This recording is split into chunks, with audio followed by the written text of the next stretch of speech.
بسم اللہ الرحمن الرحیم، السلام علیکم۔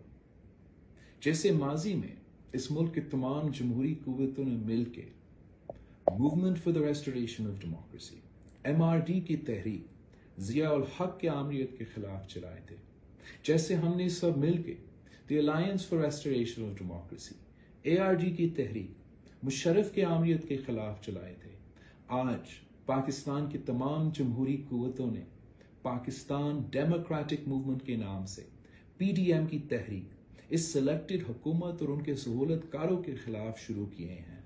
یہ تحریک جمہوریت کی بحالی کی تحریک ہے، یہ تحریک آپ کے حقوق کا تحفظ کی تحریک ہے، ہمارا آئین 1973 کی آئین کی تحفظ کی تحریک ہے، یہ تحریک 18ویں ترمیم کی تحفظ کی تحریک ہے جس کے تھرو ہم نے اپنے صوبے کے حقوق دیے تھے۔ یہ تحریک بھوک، غربت، بے روزگاری اور مہنگائی کے خلاف تحریک ہے جو اس تبدیلی کے تحفے ہیں۔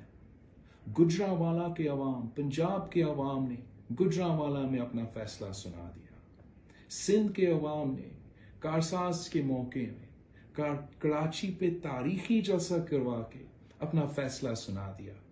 کل اکتوبر 25 کوئٹہ میں بلوچستان کے عوام اپنا فیصلہ سنائیں گے۔ میں اپیل کرتا ہوں پاکستان پیپلز پارٹی کے جیالے کو کہ آپ نے بڑا تعداد میں اس جلسہ میں شریک ہونا ہے، اس سلیکٹڈ حکومت کے خلاف پاکستان ڈیموکریٹک موومنٹ کے تحریک کو کامیاب بنانا ہے، جیسے آپ نے MRD کی تحریک کو کامیاب کروایا تھا، جیسے آپ نے ARD کی تحریک کو کامیاب کروائے تھے۔ آپ کا شکریہ۔